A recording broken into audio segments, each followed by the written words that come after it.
Mitologi Jawa menjelaskan tentang Loro Blonyo sebagai dewa-dewi yang dipercaya membawa manusia menggapai kesejahteraan.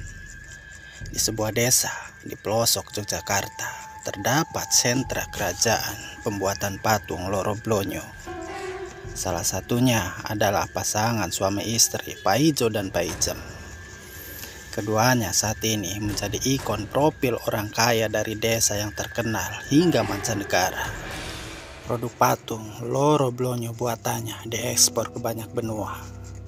Paijo dan Paijem memiliki rumah besar dan megah seperti rumah halnya Musdalifah. Mobil-mobil keluaran terbaru berjejer di garasi. Halamannya luas lengkap dengan kolam ikan dan taman indah. Di rumah megah itu ada satu kamar khusus yang tidak boleh seorang pun masuk kecuali pasangan Paijo dan Paijem. Parinem, putri sematawayangnya, kini bersekolah di Singapura. Supir pribadi dan beberapa asisten rumah tangga selalu siap sedia melayani.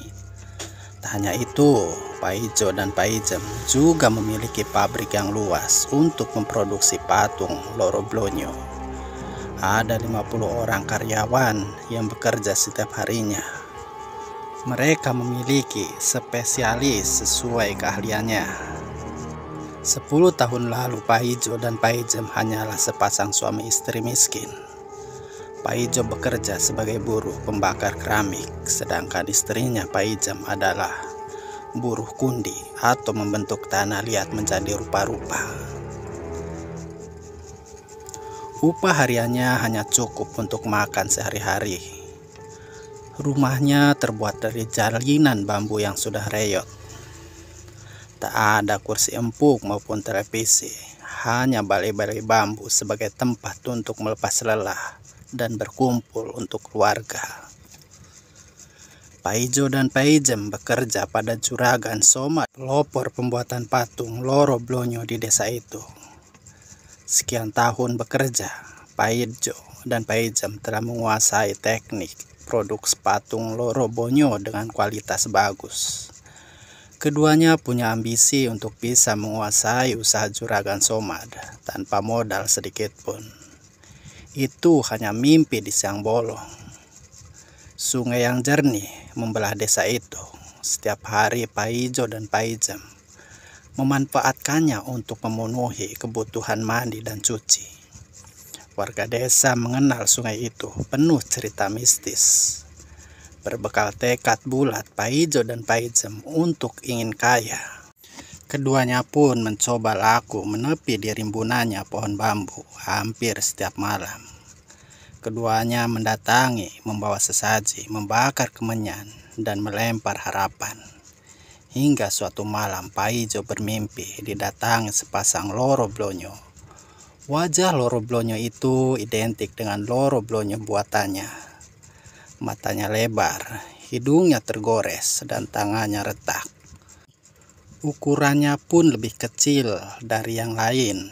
Paijo ingat betul bahwa Loro Blonyo itu adalah karyanya siang tadi, yang mana ia sangat kecewa lantaran hasilnya tak sempurna.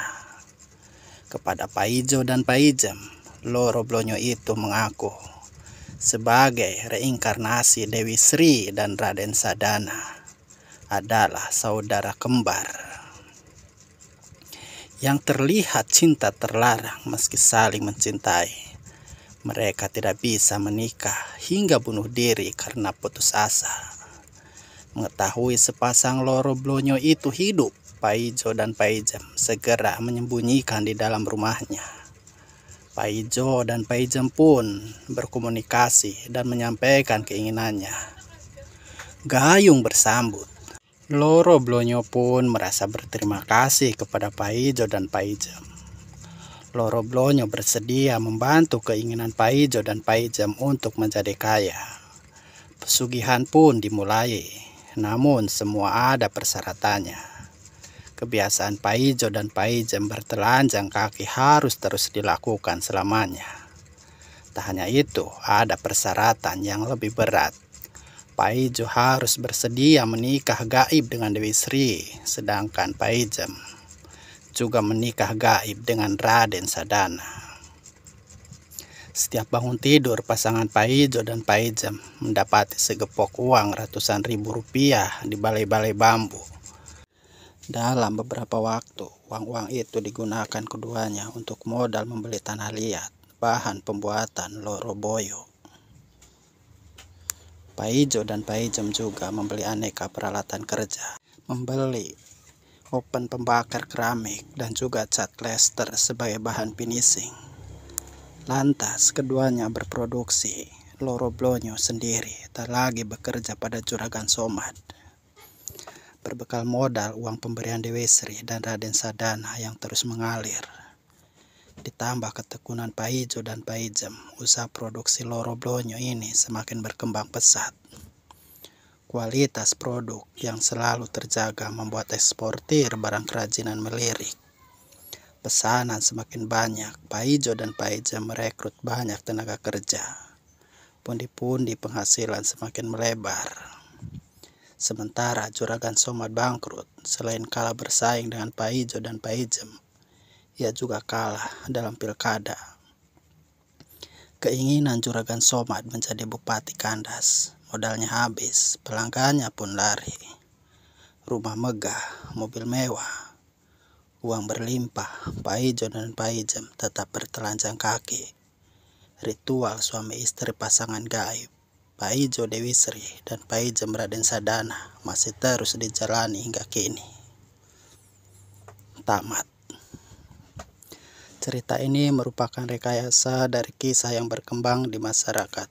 Kesamaan dan nama tempat kejadian hanyalah kebetulan belaka. Semoga Anda terhibur.